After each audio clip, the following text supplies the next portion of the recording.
Buenos días, vamos a empezar con el capítulo 1, que trata de las redes en la actualidad, las redes hoy en día. Bueno, vamos a empezar haciendo una pequeña introducción a cómo las redes afectan nuestras vidas hoy en día.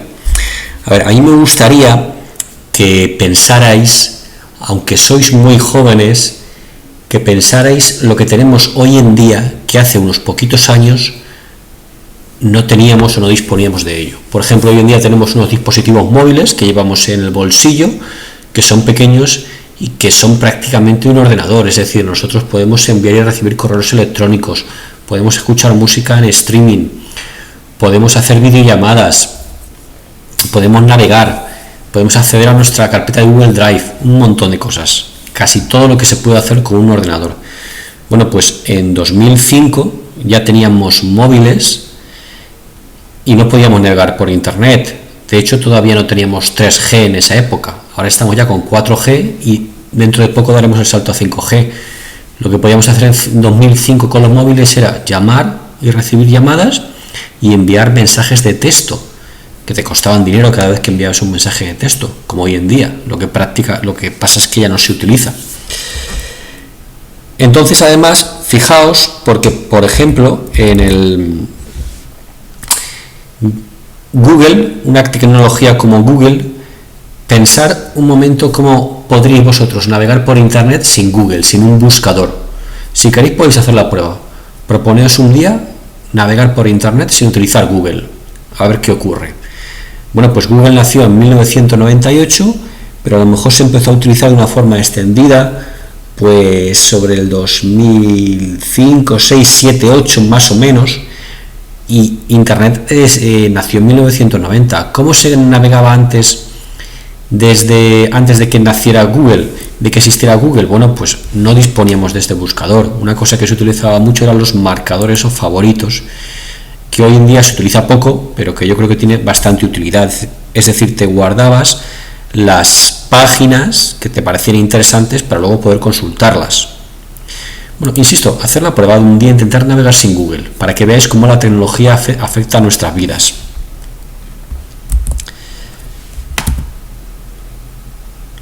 Fijaos que hoy en día nosotros también estamos utilizando una plataforma de aprendizaje completamente online. No tenemos un libro de texto, accedemos a los contenidos online. Podemos acceder desde cualquier dispositivo en cualquier momento. Fijaos eso con la forma tradicional de estudiar, compararlo. ¿Eso a qué nos lleva? Pues a que vivimos prácticamente en un mundo en que ya las fronteras se van eliminando, tenemos comunidades globales, es decir, podemos estar trabajando con personas a lo largo de todo el mundo. Y esto, bueno, también tiene sus desventajas que no vamos a entrar a comentar ahora. Componentes de red.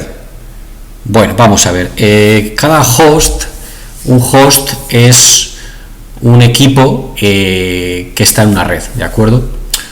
Una computadora en una red se llama host o dispositivo final. O sea, el término host es muy usado. Entonces, los servidores son equipos que proporcionan información a otros dispositivos finales. Es decir, tenemos servidores web, servidores de correo electrónico, servidores de archivos, ¿de acuerdo? Servidores DHCP. Quedaos con que un servidor ofrece información, ofrece un servicio a dispositivos finales, ofrece ese servicio a los hosts.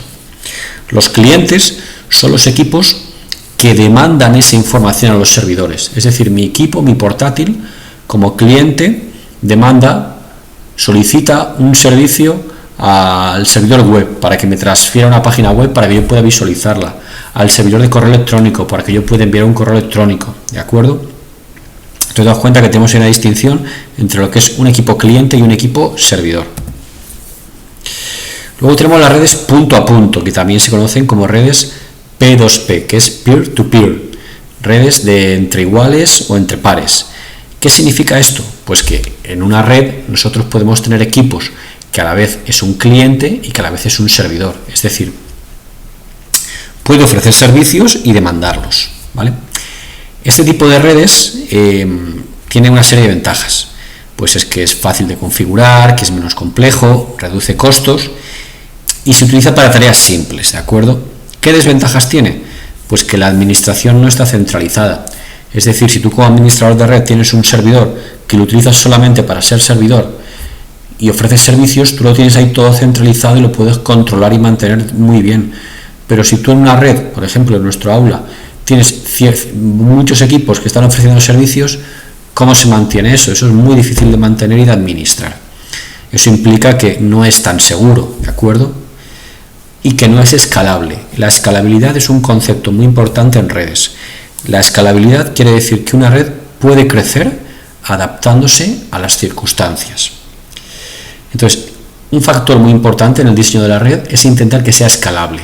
Que, por ejemplo, que cuando necesitemos más dispositivos en la red, podamos meterlos en la red de una forma fácil, que no sea traumático, que no implique cambios severos en la red. Entonces, que la red sea escalable es que pueda crecer con facilidad. Bueno, pues las redes punto a punto, las redes P2P no son escalables. Y luego también tienen un rendimiento que es más lento. Es decir, siempre que podamos vamos a intentar tener una arquitectura cliente-servidor. Un servidor definido y los clientes que accedan a él. Luego tenemos dispositivos finales. ¿Qué es un dispositivo final? Pues es un host donde se origina o se recibe un mensaje, ¿de acuerdo? Todos los datos en la red se originan o terminan en un dispositivo final. ¿Cuáles son los dispositivos finales? En ejemplos de dispositivos finales, pues vuestros ordenadores en casa, impresoras, móviles, ¿de acuerdo? Televisiones. En nuestras aulas, pues los dispositivos finales son nuestros equipos de trabajo. ¿Cuáles son los dispositivos de red intermediarios? Pues los que permiten interconectar los dispositivos finales. Ejemplos, pues switches, puntos de acceso inalámbricos, routers, ¿de acuerdo? Son aquellos que arman o montan la red y por los que fluye o viaja la información, ¿de acuerdo? Entonces, un dispositivo intermediario tiene algunas funciones, por ejemplo, volver a generar y transmitir las señales de datos. ¿Qué quiere decir eso?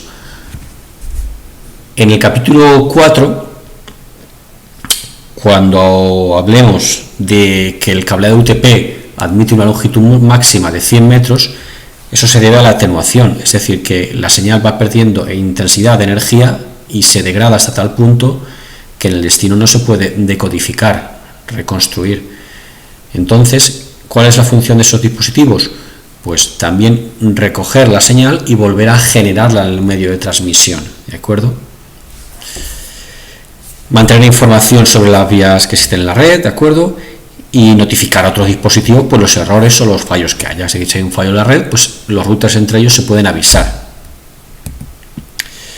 Medios de red. Bueno, pues los medios de red es que la comunicación a través de una red se efectúa a través de un medio.